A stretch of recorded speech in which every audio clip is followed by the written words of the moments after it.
ಪ್ರಿಯ ವಿದ್ಯಾರ್ಥಿಗಳೇ, ನಾವಿಂದು ಸಂಕಲ್ಪ ಗೀತೆ ಎಂಬ ಪದ್ಯದ ಬಗ್ಗೆ ತಿಳ್ಕೊಳ್ಳೋಣ. ಸಂಕಲ್ಪ ಅಂದರೆ ನಾನು ಈ ವರ್ಷ ಈ ಸಂಕಲ್ಪ ಮಾಡಿದ್ದೀನಿ ಅಂತ ಹೇಳ್ತೇನೆ ಅಲ್ವಾ? ಸಂಕಲ್ಪ ಅಂದ್ರೆ ನಿರ್ಧಾರ.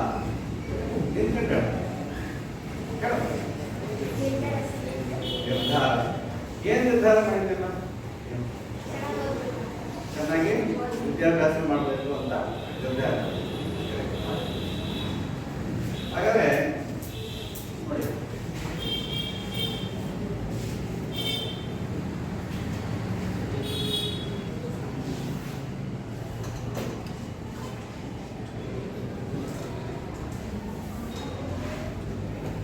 ಸಂಕಲ್ಪ ಅಂತಕ್ಕಂಥದ್ದು ನಮ್ಮ ಜೀವನದಲ್ಲಿ ಬಹಳಷ್ಟು ಮುಖ್ಯ. ಸಂಕಲ್ಪ ಅನ್ನೋದೇನೋ ನಮ್ಮ ಜೀವನದಲ್ಲಿ ಮುಖ್ಯ ಆಗ್ತದೆ. ಆ ಸಂಕಲ್ಪವನ್ನ ಮಾಡಬೇಕು ಅಂತಕ್ಕಂಥ ಹಿನ್ನೆಲೆಯಲ್ಲಿ GS ಶಿವರುದ್ರಪ್ಪನವರು ನಮಗೆ ಗೀತೆಯನ್ನು ರಚನೆ ಮಾಡಿದ್ದಾರೆ. ಹಾಗಾದ್ರೆ ಈ ಸಂಕಲ್ಪ ಗೀತೆ ಎಂಬ ಪದ್ಯ ಇದೆಯಲ್ಲ, ಇದು ಭಾವಗೀತೆ ಅಂಶವನ್ನ ಒಳಗೊಂಡಿದೆ. ಅಂದ್ರೆ ಭಾವಗೀತೆ ಅಂದ್ರೆ ಆ ಕವಿ ತನ್ನ ಮನಸ್ಸಿನ ಭಾವನೆಯೊಳಗೆ ಏನು ಉದಿಸುತ್ತಲ್ಲ ಅದನ್ನ ಏನ್ ಮಾಡ್ತಾನೆ, ಗೀತೆಯ ರೂಪದಲ್ಲಿ ರಚನೆ ಮಾಡೋದನ್ನ ನಾವು ಕಾಣ್ತೀವಿ. ಯಾಕಂದ್ರೆ ಕನ್ನಡದ ಪ್ರಸಿದ್ಧ ಭಾವಗೀತ ರಚನಾಕಾರರು ಯಾರಾದ್ರೂ ಗೊತ್ತಿದ್ರೆ ಹೇಳ್ತೀರಾ? ನಿಂತ್ಕೊಂಡು ಹೇಳಬಹುದು. ಯಾರಿಗೆ ಗೊತ್ತು? ಮತ್ತೆ ಬೇರೆ ಬೇರೆ ಕವಿಗಳು ಗೊತ್ತಲ್ಲ ನಮಗೆ.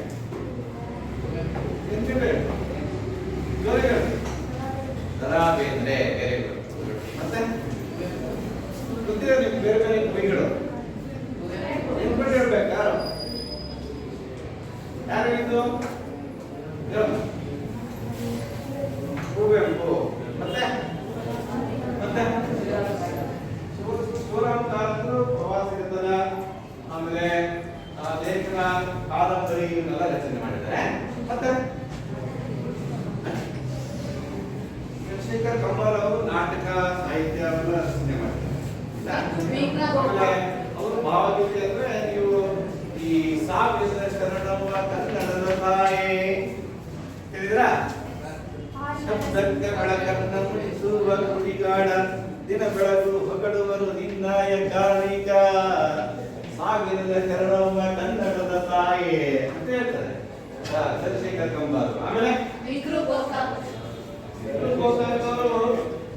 ಪ್ರವಾಸ ಸಾಹಿತ್ಯ, ವೈಜ್ಞಾನಿಕ ಸಾಹಿತ್ಯವನ್ನು ರಚನೆ ಮಾಡಿದ್ದಾರೆ. ಗಿರೀಶ್ ಕಾರ್ನಾಡ್ ಅವರು ನಾಟಕ ಈ ತರ ಪ್ರಬಂಧ ಸಾಹಿತ್ಯವನ್ನು ರಚನೆ ಮಾಡಿದ್ದಾರೆ. ಮಾಸ್ತಿ ವೆಂಕಟೇಶ ಅಯ್ಯಂಗಾರು ಸಣ್ಣ ಕಥೆಗಳ ಜನಕ ಅಂತ ಕರೀತಾರೆ. ಅವರು ಕೂಡ ಅವರು ಸಾಹಿತ್ಯ ರೀತಿಯಲ್ಲಿ ರಚನೆ ಮಾಡಿದ್ದಾರೆ. DS ಕರ್ಕಿ ಅಂತ ಕೇಳಿದಿರ? DS ಕರ್ಕಿ ಹಚ್ಚೇರು ಕನ್ನಡದ ದೀಪ, ಹಚ್ಚೇರು ಕನ್ನಡದ ದೀಪ. ನೀವು NS ಲಕ್ಷ್ಮೀನಾರಾಯಣ ಭಟ್ಟ ಪಾಠ ಓದಿದ್ದೀರ? NS ಲಕ್ಷ್ಮೀನಾರಾಯಣ ಭಟ್ ಸಾರ್ಥಕ ಬದುಕಿನ ಸಾಧಕ ಅಂತ ಬಂದಲ್ಲ. ಅವ್ರು ಸಾರ್ಥಕ ಬದುಕಿನ ಸಾಧಕ ಯಾರು? DVJ. DVJ ಅಂದ್ರೇನು? ದೇವನಹಳ್ಳಿ ವೆಂಕಟರಮಣಯ್ಯ ಗುಂಡಪ್ಪ. DV ಗುಂಡಪ್ಪ. DVJ ಅವರು ಕಗ್ಗ ತಿಳ್ಕೊಂಡಿದ್ದೀರಾ? ಮಂಕುತಿಮ್ಮನ ಕಗ್ಗ. ನೋಡಿ, ಅವರ ಸೋದರ ಮಾವನ್ನ ನಮ್ಮ ಕಾವ್ಯದ ಕವನದ ಅಂಕಿತ ಅನ್ಸ್ಬಿಟ್ಟಿದ್ದಾರೆ. ತಿಮ್ಮ ಅನ್ನೋದು ಅವರ ಸೋದರ ಮಾವ, ಮಂಕುತಿಮ್ಮನ ಕಗ್ಗ ಅಂತ. ಆ DVJ ಅವರು ಒಂದು ಮಾತು ಹೇಳ್ತಾರೆ, ಪುಸ್ತಕದಿ ದೊರೆತರಿವು, ಮಸ್ತಕದಿ ತಳೆದ ಮಣಿ, ಚಿತ್ತದಲ್ಲಿ ಬೆಳೆದರಿವು, ತರು ತಳೆದ ಪುಷ್ಪ, ವಸ್ತು ಸಾಕ್ಷಾತ್ಕಾರ ಅಂತರೀಕ್ಷಣೆಯಿಂದ ಶಾಸ್ತ್ರೀತನದಿಂದಲ್ಲ ಮಂಕುತಿಮ್ಮ ಅಂತ ಹೇಳ್ತಾರೆ. ಅಂದ್ರೆ ನಾವು ಅನುಭವದಿಂದ ಬಹಳಷ್ಟು ವಿಚಾರಗಳನ್ನ ತಿಳ್ಕೊಳ್ತೀವಿ ಅಲ್ವಾ? ಬರೀ ಪುಸ್ತಕ ಓದಿದ್ರೆ ನಮಗೆ ಜ್ಞಾನ ಲಭಿಸುತ್ತೆ ಅಷ್ಟೇ. ಆದ್ರೆ ನಾವು ಅದನ್ನ ಅನುಭವಿಸಿ ತಿಳಿದಾಗ ಬದುಕುವಾಗ ಸಾಧ್ಯ. ಅಂದ್ರೆ ಪುಸ್ತಕದಿಂದ ನಾವು ಜ್ಞಾನವನ್ನ ಸಂಪಾದನೆ ಮಾಡ್ತಿದ್ದೀವಿ, ಅದೇ ವ್ಯಾವಹಾರಿಕವಾಗಿ ನಾವು ಅದನ್ನ ಬಳಸ್ಕೊಂಡಾಗ ನಾವು ಅದರ ಸಾರ್ಥಕತೆಯನ್ನ ಪಡೆಯೋದು. ಬರೀ ಓದಿದ್ರೆ ನಾವು ಏನು ಸಾಧನೆ ಮಾಡಕ್ ಸಾಧ್ಯ ಇಲ್ಲ. ಅಂದ್ರೆ ನಮ್ಗೇನಾಗಬೇಕು, ಆ ಓದನ್ನ ನಾವು ನಮ್ಮ ಜೀವನದಲ್ಲಿ ಅಳವಡಿಸ್ಕೊಳ್ಳೋ ರೀತಿಯಲ್ಲಿ ಇದ್ರೆ ಮಾತ್ರ ಅದು ನಮಗೆ ಸಾರ್ಥಕ. ಹೌದಿಲ್ಲ? ಅದು ನಮಗೆ ವ್ಯಾವಹಾರಿಕವಾಗಿ ಬಳಕೆ ಆಗ್ಬೇಕು. ಅವಾಗ ನಾವು ಆ ಒಂದು ಓದು ಬರಹ ನಮಗೆ ಅನುಭವಕ್ಕೆ ಬರುತ್ತೆ ಅಂತ ಈ ವಿಷಯ ಹೇಳ್ತಾರೆ. ಅರ್ಥ ಆಯ್ತಾ? ಹಾಗೆ ಇಲ್ಲಿ GS ಶಿವರುದ್ರಪ್ಪನವರು ಈ ಸಂಕಲ್ಪ ಗೀತೆ ಎಂಬ ಪದ್ಯವನ್ನ ರಚನೆ ಮಾಡಿದ್ದಾರೆ ಅಲ್ವಾ? ಕವಿ ಯಾರು? GS ಶಿವರುದ್ರಪ್ಪ. GS ಶಿವರುದ್ರಪ್ಪ.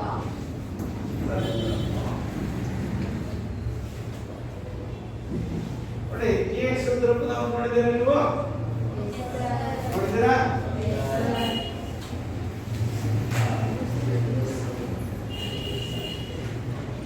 ಪದ್ಯದ ಹೆಸರೇನು? ಸಂಕಲ್ಪ ಗೀತೆ. ಏನು? ಸಂಕಲ್ಪ ಗೀತೆ. ಸಂಕಲ್ಪ ಗೀತೆ. ನೋಡಿ, ಈ ಪದ್ಯದ ಕವಿ ಯಾರು? GS ಶಿವರುದ್ರಪ್ಪ. ನೋಡಿದ್ರೆ ಇವರು ಏನಂತ ಕರಿತೀವಿ ನಾವು? ರಾಷ್ಟ್ರಕವಿ ಅಂತ ಕರಿತೀವಿ. ಕನ್ನಡದ ಮೂವರು ರಾಷ್ಟ್ರಕವಿಗಳು ಯಾರು ಅಂತ ಗೊತ್ತಾ ನಿಮ್ಗೆ? ನೋಡಿ, ಒಂದೆರಡು ರಾಷ್ಟ್ರಕವಿಗಳು.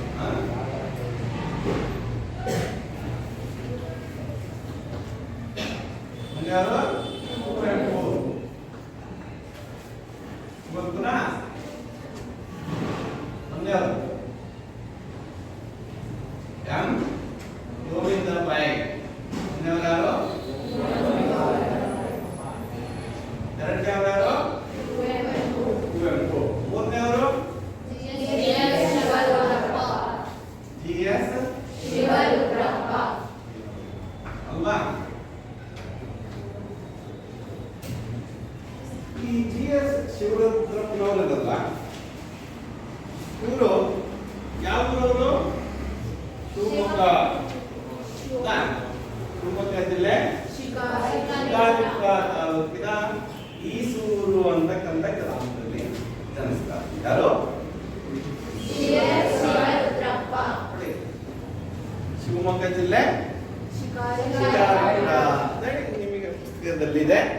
ಆದರೆ ನಾವು ಓದ್ಬೇಕಾದ್ರೆ ಈಸೂರು ಅಂತಕ್ಕಂಥ ಗ್ರಾಮದಲ್ಲಿ ಜನಿಸಿದ್ರು ಅಂತ ಹೇಳ್ತಾರೆ.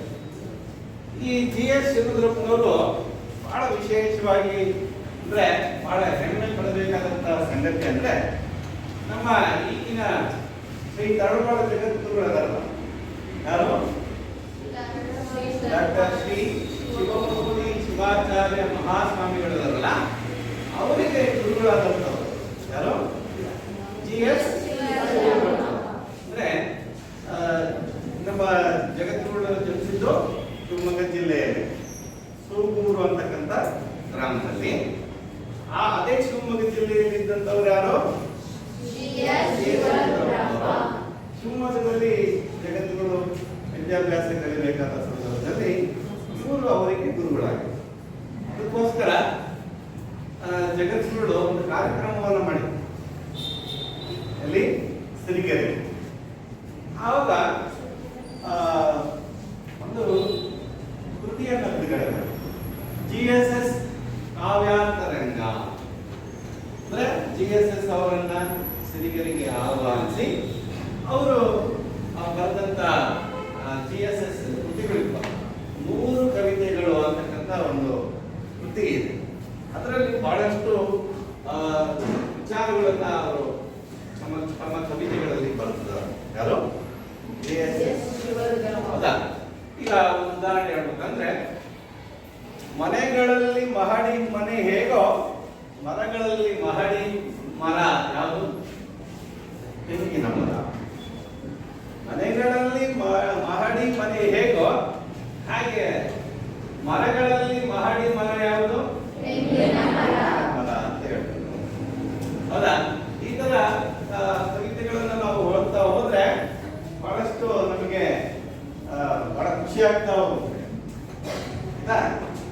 ಈಗ GSS ತಾವು ಕವಿತೆಯನ್ನ ಬರೀಲಿಕ್ಕೆ ಪ್ರಾರಂಭ ಮಾಡಿದ್ರೆ ಅವರು ಮನೆ ಮತ್ತೆ ಹೆಂಡತಿ ಮಕ್ಕಳನ್ನೆಲ್ಲ ಮರ್ತು ಬಿಡ್ತಿದ್ರಂತೆ.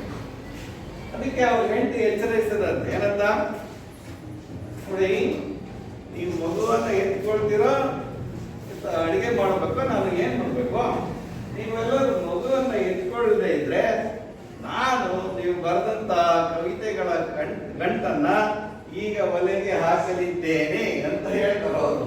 ಅವಾಗ ಬಂದು ಮಗುವನ್ನು ಎತ್ಕೊಂಡು ಅವರು ಸಮಾಧಾನ ಮಾಡಿದ್ರಂತೆ.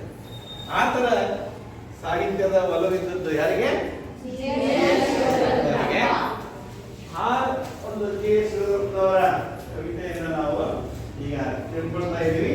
ಆ GS ಶಿವರುದ್ರಪ್ಪನವರ ಪರಿಚಯವನ್ನು ಕೂಡ ನಾವು ಇವಾಗ ಮಾತನಾಡೋಣ. ನೋಡಿ, ಈ GS ಶಿವರುದ್ರಪ್ಪನವರ ಪೂರ್ಣ ಹೆಸರೇನು?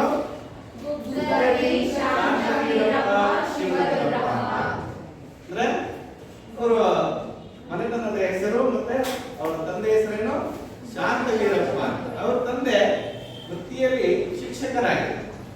ಅಂದ್ರೆ ಅವರು ಶಿಕ್ಷಕರಾದ್ರಿಂದ ಅವ್ರ ತಂದೆಗೆ ವರ್ಗಾವಣೆ ಆಗ್ತಾ ಇತ್ತಲ್ಲ, ಪದೇ ಪದೇ ಬೇರೆ ಬೇರೆ ಸ್ಥಳಗಳಿಗೆ ಹೋಗ್ಬೇಕಂತ ಒಂದು ಹೊಣೆಯನ್ನು ಬಂದಿತ್ತು. ಅಂದ್ರೆ ತಂದೆಗೆ ಕಾನ್ಸರ್ ಆಗುತ್ತಾ ಆ ಕಡೆಗೆ ಹೋಗ್ಬೇಕಾದಂಥದ್ದು. ಹಾಗಾಗಿ ಬೇರೆ ಬೇರೆ ಕಡೆಗೆ ಅವರು ಶಿಕ್ಷಣವನ್ನು ಪಡೆದರು ಅಂತ.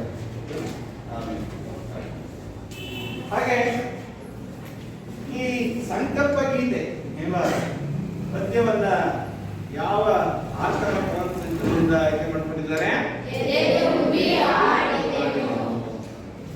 ಈ ಸಂಕಲ್ಪ ಗೀತೆ ಆಕರ ಗ್ರಂಥ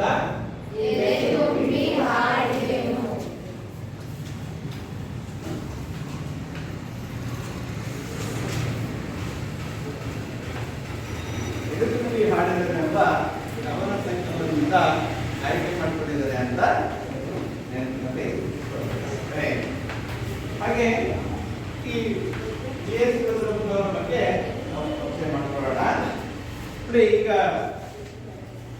ಈಗಾಗಲೇ ನೀವು ತಿಳ್ಕೊಂಡಿರೋ ಹಾಗೆ GS ಶಿವರುದ್ರಪ್ಪನವರ ಪೂರ್ಣ ಹೆಸರೇನು?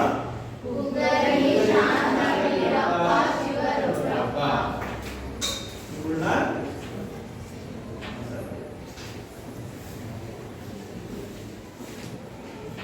ಉತ್ತರಿ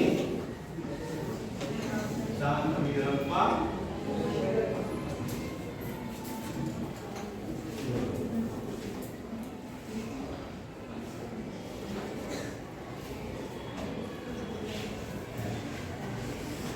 ಇವರ ಜನನ 1926ನೇ ಇಸ್ವಿಯಲ್ಲಿ ಆಗಿದೆ. ಎಷ್ಟನೇ ಇಸ್ವಿಯಲ್ಲಿ?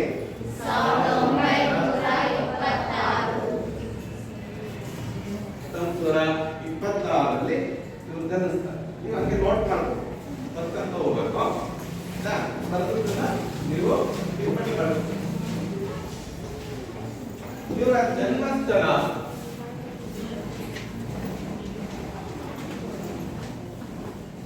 ಶಿವಮೊಗ್ಗ ಜಿಲ್ಲೆ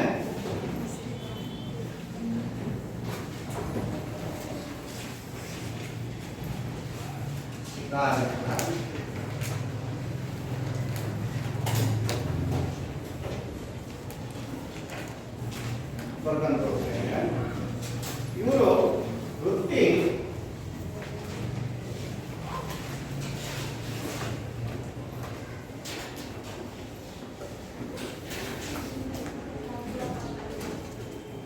ಮೈಸೂರು, ಉಸ್ಮಾನಿಯಾ ಮತ್ತು ಬೆಂಗಳೂರು ವಿಶ್ವವಿದ್ಯಾಲಯದಲ್ಲಿ ಪ್ರಾಧ್ಯಾಪಕರಾಗಿ, ಕನ್ನಡ ಅಧ್ಯಯನ ಕೇಂದ್ರದ ನಿರ್ದೇಶಕರಾಗಿ ಇವರು ಸೇವೆಯನ್ನ ಸಲ್ಲಿಸಿದ್ದಾರೆ. ಮೈಸೂರು ಅಂದ್ರೆ ವಿಶ್ವವಿದ್ಯಾಲಯ, ಮೈಸೂರು ವಿಶ್ವವಿದ್ಯಾಲಯ, ಉಸ್ಮಾನಿಯಾ ವಿಶ್ವವಿದ್ಯಾಲಯ,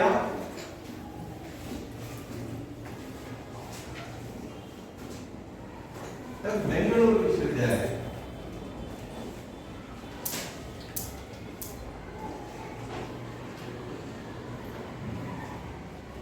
ಪ್ರಾಧ್ಯಾಪಕರಾಗಿ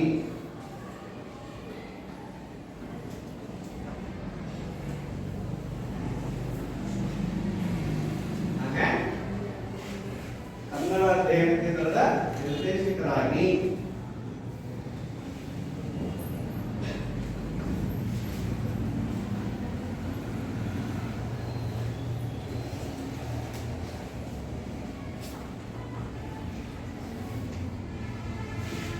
ಇನ್ನೊಂದರ ಸೇವೆಯನ್ನ ಸಲ್ಲಿಸಿದ್ದಾರೆ.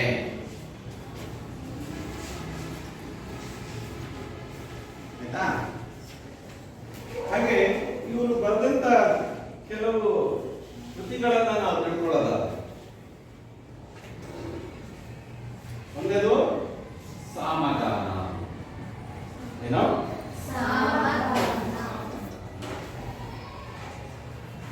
ಬರ್ಕೊಂಡಿದ್ದೀರಲ್ಲ ಭಾಷೆ ಹೆಸರು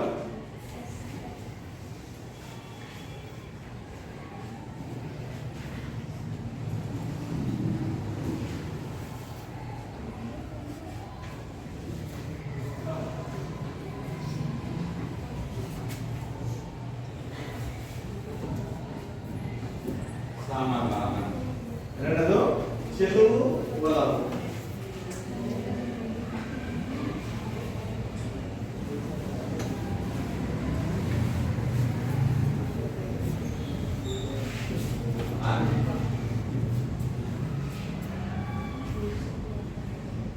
ದೇವಶಿಲ್ಪ.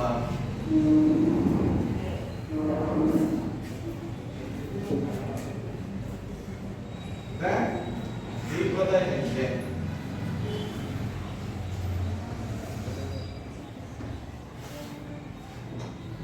ನಾಭರಣ.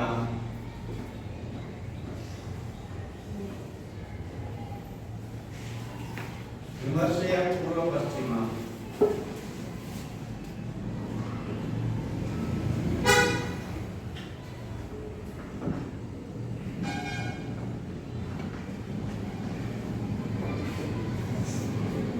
ಮಾಸ್ಕೋದಲ್ಲಿ 22 ದಿನಗಳು.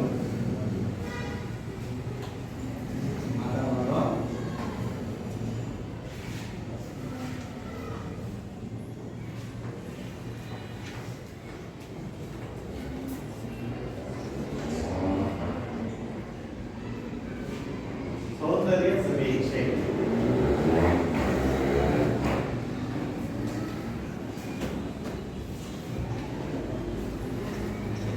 ಇನ್ನು ಮೊದಲಾದ ಕೃತಿಗಳನ್ನ ಅವರ ಸಂಕಲನಗಳನ್ನ ರಚನೆ ಮಾಡುವುದನ್ನ ನಾವು ಕಾಣ್ತೀವಿ. ವಿಮರ್ಶೆಯ ಪೂರ್ವ ಪಶ್ಚಿಮ ಅಂತ ಇದೆಯಲ್ಲ, ಅದು ಒಬ್ಬ ಸಾಹಿತಿ ತನ್ನ ಕೃತಿಯನ್ನ ವಿಮರ್ಶೆ ಮಾಡೋದನ್ನ ಏನು ಕರೆದರಪ್ಪ ಅಂದ್ರೆ, ಈ ವಿಮರ್ಶೆ ಅಂತಕ್ಕಂಥದ್ದು ಕೂದಲು ಸೀಳುವ ಕೆಲಸ ಅಂತ ಹೇಳ್ತಾರೆ. ಒಂದೊಂದು ಕೃತಿ ಸರಿ ಅದರಲ್ಲಿ ಒಳಿತಿದೆಯೋ ಕೆಟ್ಟದಿದೆಯೋ ಅಂತಕ್ಕಂಥದ್ದನ್ನ ನಾವು ಅದನ್ನ ನೋಡೋದನ್ನ ವಿಮರ್ಶೆ ಕೂದಲು ಸೀಳುವ ಕೆಲಸ ಅಷ್ಟು ಬಹಳ ಸೂಕ್ಷ್ಮವಾಗಿರುತ್ತದೆ ಅಂತ ವಿಚಾರವನ್ನ ತಿಳಿಸ್ತಾರೆ. ಹಾಗೆ ಇವರಿಗೆ ಬರ್ತಂತ ಪ್ರಶಸ್ತಿಗಳನ್ನ ನಾವು ನೋಡೋದ್ರೆ,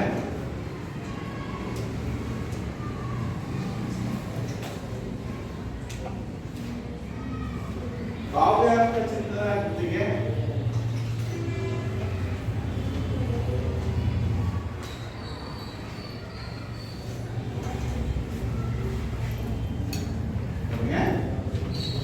ಕೇಂದ್ರ ಸಾಹಿತ್ಯ ಅಕಾಡೆಮಿ ಪ್ರಶಸ್ತಿ ಬರುತ್ತೆ. ಯಾರೋ ಹಾಗಾಗಿ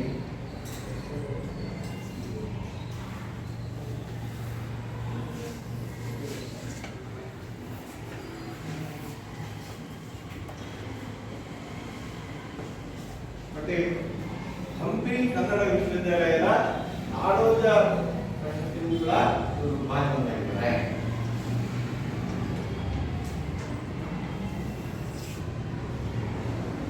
ಹಂಪಿಯಲ್ಲಿರ್ತಕ್ಕಂಥ ಯಾವ ವಿಶ್ವವಿದ್ಯಾಲಯ?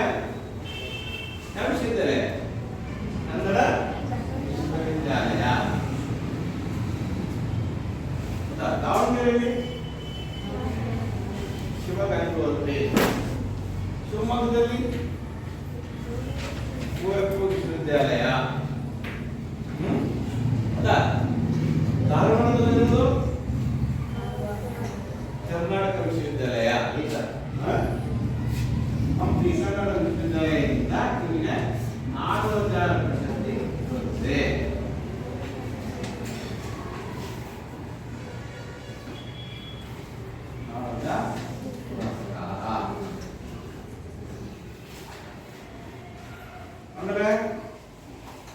ಬೆಂಗಳೂರು ಮತ್ತು ಕುವೆಂಪು ವಿಶ್ವವಿದ್ಯಾಲಯದಿಂದ ಬೆಂಗಳೂರು ಮತ್ತು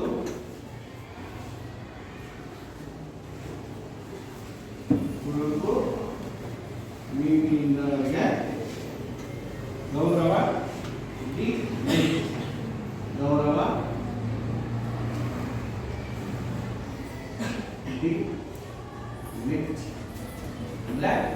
ಡಿಪ್ಲೊಮಾ ಆಫ್ ಲಿಟರೇಚರ್. ಈ ಡಿಪ್ಲೊಮಾ ಆಫ್ ಲಿಟರೇಚರ್ ಮತ್ತೆ ಗೊತ್ತಿದೆ ಗೊತ್ತಾ? ಶ್ರೀ ತಳವಾರ ಶ್ರೀ ಶಿವಮೂರ್ತಿ ಶಿವಾಚಾರ್ಯ ಮಹಾಸ್ವಾಮಿಗಳವರೆಗೂ ಕೂಡ ಡಿ.ಲಿಟ್ ಪದವಿ ಗೊತ್ತಿದೆ ಅಂತ ನೀವು ನೆನಪಿಸಬೇಕು. ಮತ್ತೆ ರಾಷ್ಟ್ರಕವಿ ಯಾರು? ಕುವೆಂಪು ಗೋವಿಂದಪ್ಪ ಮತ್ತೆ ಕೂಡ ಇದ್ದಾರೆ. ರಾಷ್ಟ್ರಕವಿ ಅಭಿದಾನ ಇದೆ. ಮತ್ತೆ ಇವರಿಗೆ ಪಂಪ ಪ್ರಶಸ್ತಿ ಕೂಡ ದೊರೆತಿದೆ. ಪಂಪ ಪ್ರಶಸ್ತಿ ಆದಿಕವಿ ಹೇಳಿದ್ರಲ್ಲ ಪಂಪ ಆ ಹೆಸರಲ್ಲಿ ಕೊಡ್ತಕ್ಕಂಥದ್ದು. ಮತ್ತೆ ಇವರು ಒಂದು ಸಮ್ಮೇಳನದ ಅಧ್ಯಕ್ಷತೆಯನ್ನು ವಹಿಸಿದ್ರು. ಅಧ್ಯಕ್ಷತೆ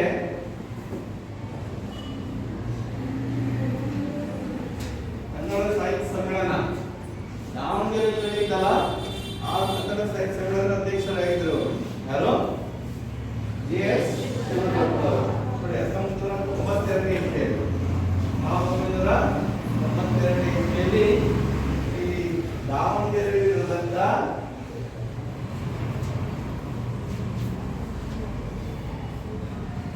ಕನ್ನಡ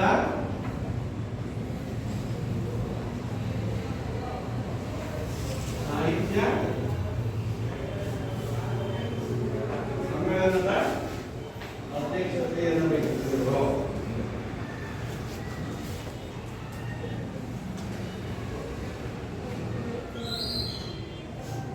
ಚಿತ್ರದುರ್ಗದಲ್ಲಿ ನಡೀತಲ್ಲ 2005 ಇಸ್ವಿಯಲ್ಲಿ 2004-05 ಇಸ್ವಿಯಲ್ಲಿ ಚಿತ್ರದುರ್ಗದಲ್ಲಿ ನಡೆಯಿತು. ಆ ಸಮ್ಮೇಳನ ಅಧ್ಯಕ್ಷತೆಯನ್ನ ಡಾಕ್ಟರ್ ಎಲ್ ಬಸವರಾಜ್ ಅವರು ವಹಿಸಿದರು. ಆಯ್ತಾ?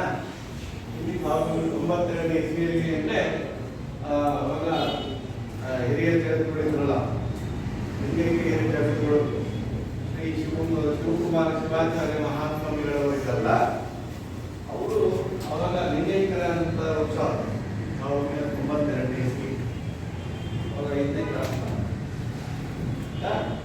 ಆ ವರ್ಷ ದಾವಣಗೆರೆಯಲ್ಲಿ ಕನ್ನಡ ಸಾಹಿತ್ಯ ಸಮ್ಮೇಳನ ಜರುಗಿತು. ಅದರ ಅಧ್ಯಕ್ಷತೆಯನ್ನ ಟಿ.ಎಸ್. ವಹಿಸಿದ್ರು. ಈ ಸಂಕಲ್ಪ ಗೀತೆ ಇದರ ಆಕರ್ಷಣೆ ಯಾವುದು?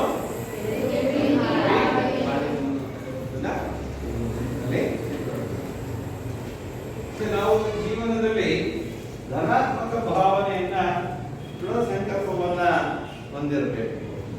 ಧನಾತ್ಮಕ ಭಾವನೆ, ಬಿ ಪಾಸಿಟಿವ್ ಅಂತ ಹೇಳ್ತೀವಲ್ಲ ಇಂಗ್ಲಿಷ್ ನಲ್ಲಿ, ಆ ತರ ನಾವು ಒಳ್ಳೆಯದನ್ನೇ ಯೋಚನೆ ಮಾಡಬೇಕು, ಒಳ್ಳೆದನ್ನೇ ಎಲ್ಲರಿಗೂ ಬಯಸಬೇಕು ಅಂತ ಹೇಳ್ತದಲ್ಲ.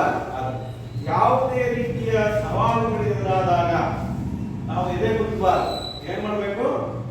ಆತ್ಮವಿಶ್ವಾಸದ ಸಂಕಲ್ಪ ನಿಷ್ಠೆಯಿಂದ ಕ್ರಿಯಾಶೀಲರಾದಾಗ ಏನಾಗುತ್ತೆ? ಯಶಸ್ಸು ನಮಗೆ ಲಭಿಸುತ್ತದೆ. ಭೇದ ಭಾವಗಳನ್ನ ಹೋಗಲಾಡಿಸಿ ಐಕ್ಯದಿಂದ ನಾವೆಲ್ಲರೂ ಒಂದು, ನಾವೆಲ್ಲರೂ ಭಾರತೀಯರು. ನಾವು ಯಾವುದೇ ಧರ್ಮದವರಾಗಿರ್ಬೋದು, ಯಾವುದೇ ಜಾತಿಯವರಾಗಿರ್ಬೋದು. ನೋಡಿ, 9ನೇ ತರಗತಿಯಲ್ಲಿ ಒಂದು ಪದ್ಯ ಇತ್ತ, ಜಾತಿ ಕುಲ ಮತ ಧರ್ಮ ಭಾಷೆಗಳ ಕಡಿದೊಗೆದು ಎದೆ ಹಿಕ್ಕಿ ಹಾಡಬೇಕು. ಹೌದಾ?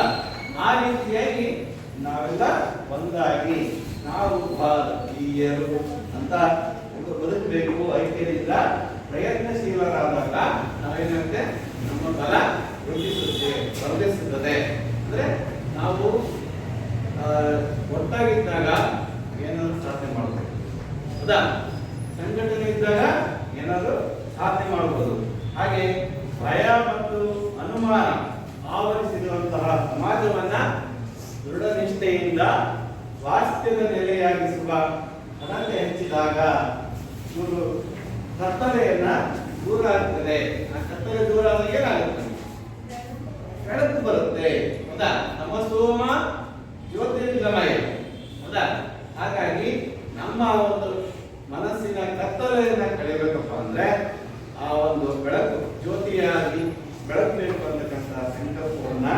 ಇಲ್ಲಿ ಕವಿ ಈ ಭಾವಗೀತೆಯ ಮೂಲಕ ನಮಗೆ ತಿಳಿಸ್ಕೊಡ್ತಾ ಇದ್ದಾರೆ. ಹಾಗಾದ್ರೆ ನಾವು ಪದ್ಯವನ್ನ ನೋಡೋಣ. ಸುತ್ತಲೂ ಕವಿಯುವ ಕತ್ತಲೆಯೊಳಗೆ ಪ್ರೀತಿಯ ಹಣತೆಯ ಹಚ್ಚೋಣ, ಬಿರುಗಾಳಿಗೆ ಹೊಯ್ದಾಡುವ ಹಡಗನು ಎಚ್ಚರದಲ್ಲಿ ಮುನ್ನಡೆಸೋಣ. ಕಲುಷಿತವಾದಿ ನದಿ ಜಲಗಳಿಗೆ ಮುಂಗಾರಿನ ಮಳೆಯಾಗೋಣ, ಬರಡಾಗಿರುವಿ ಕಾಡು ಮೇಡುಗಳ ವಸಂತವಾಗುತ್ತ ಮುಟ್ಟೋಣ. ಬಿದ್ದುದನ್ನು ಮೇಲೆಬ್ಬಿಸಿ ನಿಲ್ಲಿಸಿ ಹೊಸ ಭರವಸೆಗಳ ಕಟ್ಟೋಣ, ಮನುಜರ ನಡುವಣ ಅಡ್ಡಗೋಡೆಗಳ ಕೆಡವುತ್ತ ಸೇತುವೆಯಾಗೋಣ. ಸುತ್ತಲೂ ಕವಿಯುವ ಕತ್ತಲೆಯೊಳಗೆ ಪ್ರೀತಿಯ ಹಣತೆಯ ಹಚ್ಚೋಣ, ಬಿರುಗಾಳಿಗೆ ಹೊಯ್ದಾಡುವ ಹಡಗನು ಎಚ್ಚರದಲ್ಲಿ ಮುನ್ನಡೆಸೋಣ. ಮತಗಳೆಲ್ಲವೂ ಪಥಗಳು ಎನ್ನುವ ಹೊಸ ಎಚ್ಚರದೊಳು ಬದುಕೋಣ, ಭಯ ಸಂಶಯದೊಳು ಕಂದಿದ ಕಣ್ಗಳು ನಾಳಿನ ಕನಸನ್ನು ಬಿತ್ತೋಣ, ನಾಳಿನ ಕನಸನ್ನು ಬಿತ್ತೋಣ. ಸುತ್ತಲೂ ಕವಿಯುವ ಕತ್ತಲೆಯೊಳಗೆ ಪ್ರೀತಿಯ ಹಣತೆಯ ಹಚ್ಚೋಣ, ಬಿರುಗಾಳಿಗೆ ಹೊಯ್ದಾಡುವ ಹಡಗನು ಎಚ್ಚರದಲ್ಲಿ ಮುನ್ನಡೆಸೋಣ, ಎಚ್ಚರದಲ್ಲಿ ಮುನ್ನಡೆಸೋಣ. ಪದ್ಯ ಕೇಳಿದ್ರಲ್ಲ, ಈಗ ನೀವು ನಮ್ಮ ಜೊತೆಗೆ ಹಾಡಬೇಕು. ನಾನು ಸರಿ ಹೇಳ್ಕೊಡ್ತೀನಿ, ಅದನ್ನ ಹೇಳೋಣ.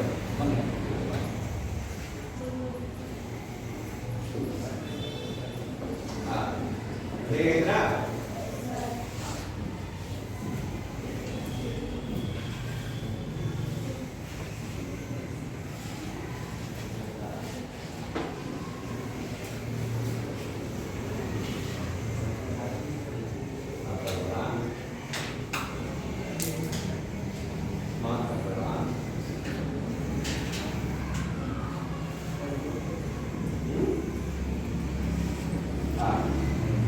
ಹೀಗೆ ಸುತ್ತಲೂ ಕವಿಯುವ ಕತ್ತಲೆಯೊಳಗೆ ಪ್ರೀತಿಯ ಹಣತೆಯ ಹಚ್ಚೋಣ, ಸುತ್ತಲೂ ಕವಿಯುವ ಕತ್ತಲೆಯೊಳಗೆ ಪ್ರೀತಿಯ ಹಣತೆಯ ಹಚ್ಚೋಣ, ಬಿರುಗಾಳಿಗೆ ಹೊಯ್ದಾಡುವ ಹಡಗನು ಎಚ್ಚರದಲ್ಲಿ ಮುನ್ನಡೆಸೋಣ. ಬಿರುಗಾಳಿಗೆ ಹೊಯ್ದಾಡುವ ಹಡಗನು ಎಚ್ಚರದಲ್ಲಿ ಮುನ್ನಡೆಸೋಣ. ಕಲುಷಿತವಾದಿ ನದಿ ಜಲಗಳಿಗೆ ಮುಂಗಾರಿನ ಮಳೆಯಾಗೋಣ, ಕಲುಷಿತವಾದಿ ನದಿ ಜಲಗಳಿಗೆ ಮುಂಗಾರಿನ ಮಳೆಯಾಗೋಣ, ಬರಡಾಗಿರುವಿ ಕಾಡು ಮೇಡುಗಳ ವಸಂತವಾರುತ್ತ ಮುಟ್ಟೋಣ. ಬರಡಾಗಿರುವೆ ಕಾಡು ಮೇಡುಗಳ ವಸಂತವಾಗುತ್ತ ಮುಟ್ಟೋಣ. ಸುತ್ತಲೂ ಕವಿಯುವ ಕತ್ತಲೆಯೊಳಗೆ ಪ್ರೀತಿಯ ಹಣತೆಯ ಹಚ್ಚೋಣ, ಸುತ್ತಲೂ ಕವಿಯುವ ಕತ್ತಲೆಯೊಳಗೆ ಪ್ರೀತಿಯ ಹಣತೆಯ ಹಚ್ಚೋಣ, ಬಿರುಗಾಳಿಗೆ ಹೊಯ್ದಾಡುವ ಹಡಗನು ಎಚ್ಚರದಲ್ಲಿ ಮುನ್ನಡೆಸೋಣ. ಬಿರುಗಾಳಿಗೆ ಹೊಯ್ದಾಡುವ ಹಡಗನು ಎಚ್ಚರದಲ್ಲಿ ಮುನ್ನಡೆಸೋಣ. ಬಿದ್ದುದನ್ನು ಮೇಲೆಬ್ಬಿಸಿ ನಿಲ್ಲಿಸಿ ಹೊಸ ಭರವಸೆಗಳ ಕಟ್ಟೋಣ, ಬಿದ್ದುದನ್ನು ಮೇಲೆಬ್ಬಿಸಿ ನಿಲ್ಲಿಸಿ ಹೊಸ ಭರವಸೆಗಳ ಕಟ್ಟೋಣ, ಮನುಜರ ನಡುವಣ ಅಡ್ಡಗೋಡೆಗಳ ಕೆಡವುತ್ತ ಸೇತುವೆಯಾಗೋಣ. ಮನುಜರ ನಡುವಣ ಅಡ್ಡಗೋಡೆಗಳ ಕೆಡವುತ್ತ ಸೇತುವೆಯಾಗೋಣ. ಸುತ್ತಲೂ ಕವಿಯುವ ಕತ್ತಲೆಯೊಳಗೆ ಸುತ್ತಲೂ ಕವಿಯುವ ಕತ್ತಲೆಯೊಳಗೆ ಪ್ರೀತಿಯ ಹಣತೆಯ ಹಚ್ಚೋಣ, ಬಿರುಗಾಳಿಗೆ ಹೊಯ್ದಾಡುವ ಹಡಗನು ಎಚ್ಚರದಲ್ಲಿ ಮುನ್ನಡೆಸೋಣ.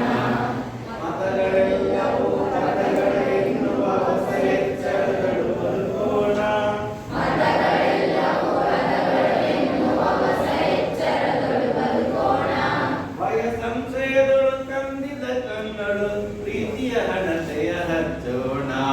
ಭಯ ಸಂಶಯಗಳು ಕಂದಿದ ಕಣ್ಣಳು ನಾಳಿನ ಕನಸನ್ನು ಬಿತ್ತೋಣ.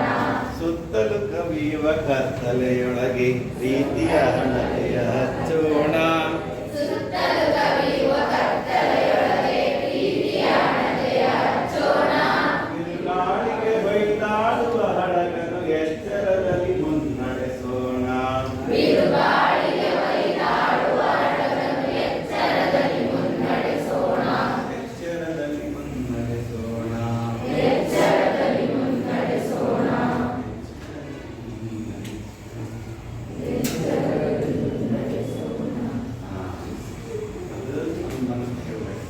ಆಯ್ತಾ ನೋಡಿ, ಸುತ್ತಲೂ ಕವಿಯುವ ಕತ್ತಲೆಯೊಳಗೆ ಪ್ರೀತಿಯ ಹಣತೆಯ ಹಚ್ಚೋಣ ಅಂತ ಕವಿ ಹೇಳ್ತಾರೆ. ನೋಡಿ, ಕವಿ ಅಂದ್ರೆ ಏನು ಅಂತ ನೋಡಿ, ಕವಿ ಅಂದ್ರೆ ನಿಮಗೆ ಏನು ಅನ್ಸುತ್ತೆ? ಮೊದಲಿಗೆ ಹೌದಲ್ಲ? Very good. ಕವಿ ಅಂದ ತಕ್ಷಣ ನಮಗೆ ಆ ತರ ಕವಿತೆಯನ್ನು ರಚಿಸುವವನು ಅಂತ ಒಂದೊಂದು. ಮತ್ತೆ ಇನ್ನೊಂದು ಆವರಿಸು ಸುತ್ತುವರಿ. ಅಂದ್ರೆ ಒಂದೇ ಪದ ಎರಡು ತರ ಅರ್ಥ ಬರುವುದನ್ನು ನಾವು ನೋಡ್ತೀವಿ. ಒಂದು ಅರ್ಥದಲ್ಲಿ ಕವಿ ಅಂದ್ರೆ ಏನಂತ? ಕವಿತೆಯನ್ನು ರಚಿಸುವವನು ಅಂತ ಇದೆ. ಮತ್ತೊಂದು ಅರ್ಥದಲ್ಲಿ ಏನಾಗುತ್ತೆ? ಆವರಿಸು ಸುತ್ತುವರಿ ಅಂತೇಳಿ ನಾವು ತಿಳ್ಕೊಬೇಕಾಗುತ್ತೆ. ಆಯ್ತಾ? ಆವರಿಸು ಸುತ್ತುವರಿ.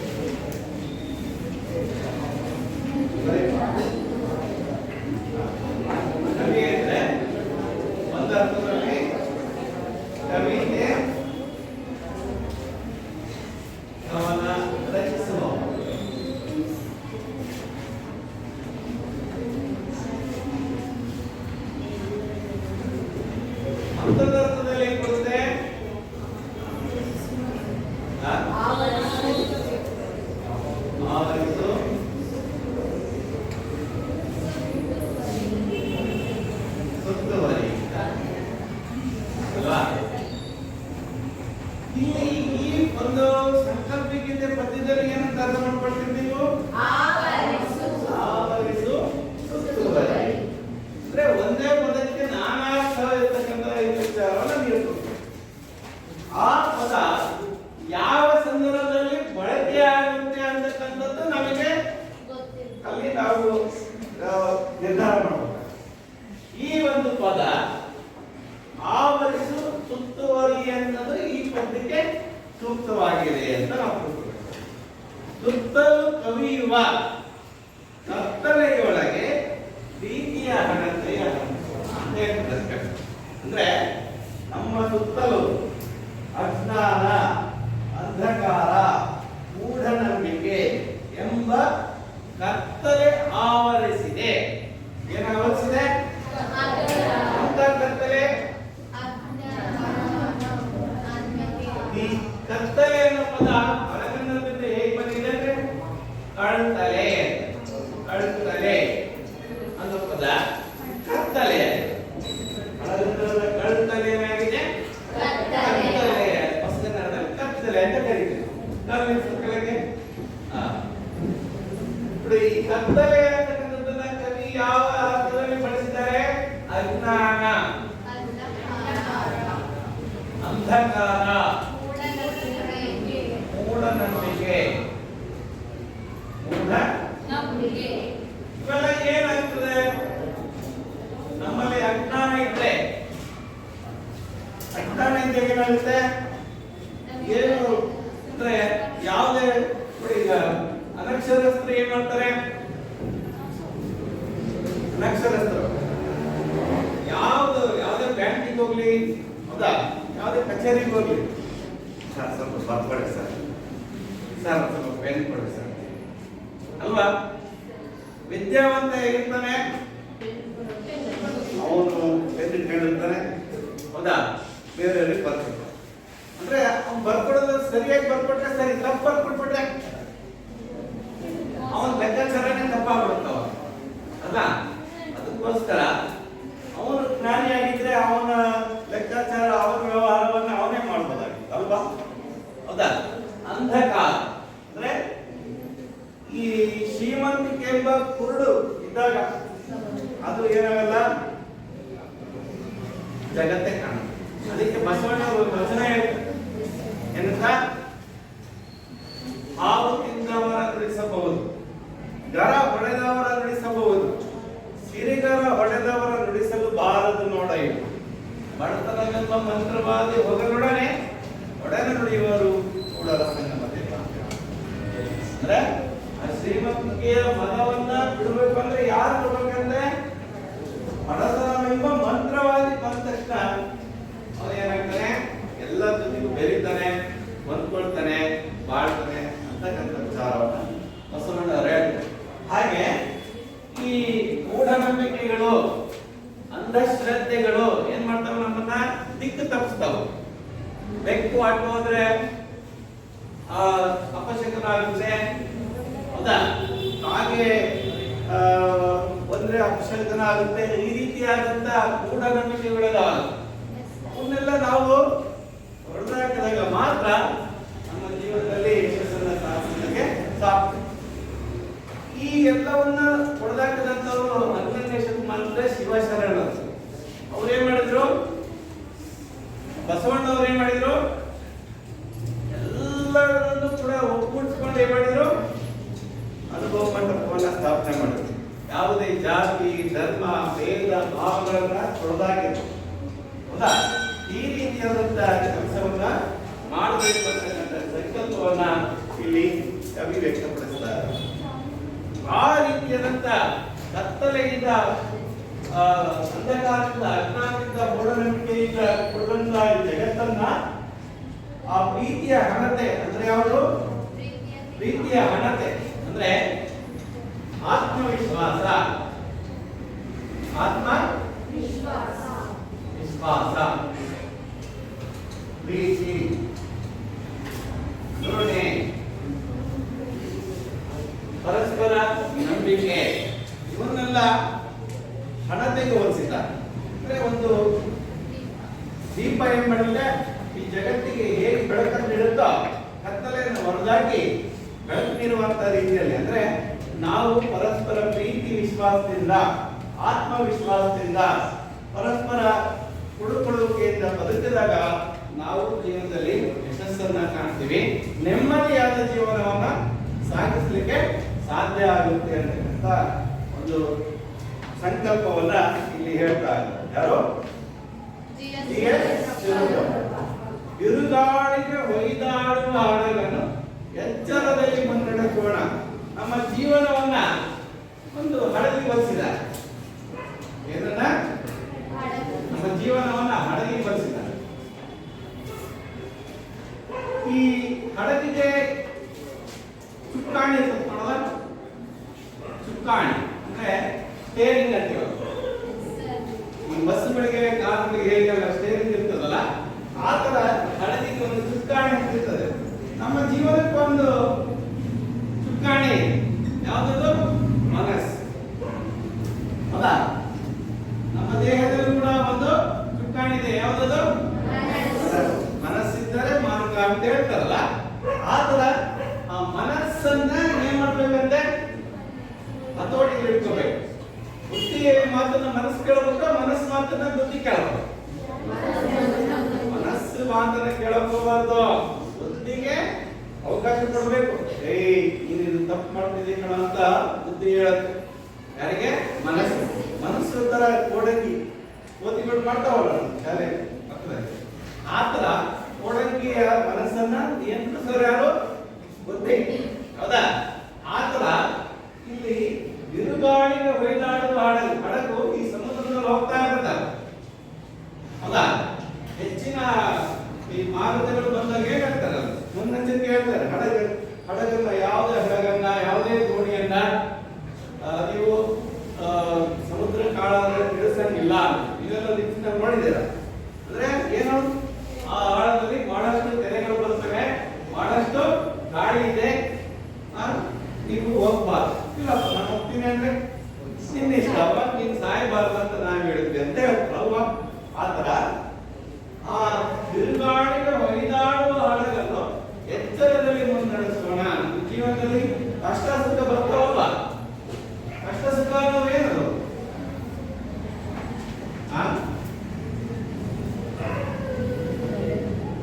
ಮನುಷ್ಯನಿಗೆ ಬರೀ ಕಷ್ಟನೇ ಇರ್ತದ? ಬರೀ ಸುಖನೇ ಇರ್ತದ? ಅದು ಒಂದು ನಾಣ್ಯದ ಎರಡು ಮುಖಗಳಿದ್ದಂತೆ. ಆ ರೀತಿಯಾಗಿ ಕಷ್ಟ ಸುಖಗಳನ್ನು ನಾವೇನ್ ಮಾಡಬೇಕು? ಎಚ್ಚರದಲ್ಲಿ ಮುನ್ನಡೆಸ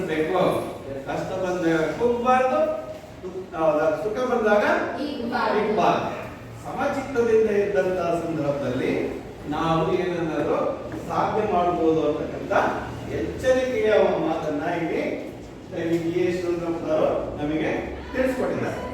ಹಾಗಾದ್ರೆ ಈಗ ಗೃಹಪಾಠ ಬರ್ಕೊಳ್ಳಿ. ಕವಿ ಡಿ.ಎಸ್. ಶಿವರುದ್ರಪ್ಪ ಅವರನ್ನು ಪರಿಚಯಿಸಿ. ಗೃಹಪಾಠ ಏನು?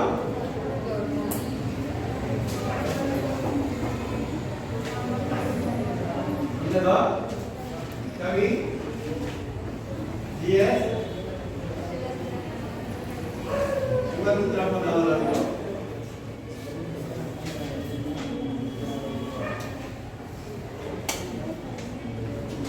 ಪರಿಚಯಿಸಿ.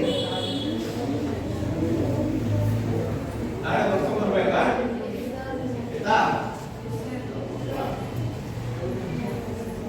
ನಂತರ ಯಾವುದನ್ನು ಎಚ್ಚರದಲ್ಲಿ ಮುನ್ನಡೆಸಬೇಕು?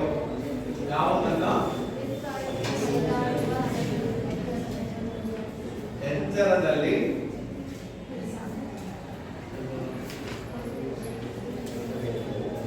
ಮುನ್ನಡೆಸಬೇಕು?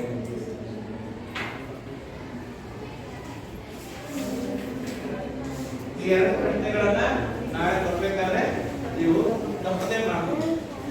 ಆಯ್ತಾ? ಈ ಪದ್ಯ ಬಗ್ಗೆ ನಿಮ್ಗೆ ಅರ್ಥ ಆಯ್ತಾ? ಈಗ ಅರ್ಥ ಆಗದೆ ಇದ್ರೆ ನೀವು ಪ್ರಶ್ನೆಯನ್ನ ಕೇಳಬಹುದು. ಆಯ್ತಾ? ಇಲ್ಲಿಗೆ ಈ ತರಗತಿಯನ್ನ ಮುಗಿಸೋಣ.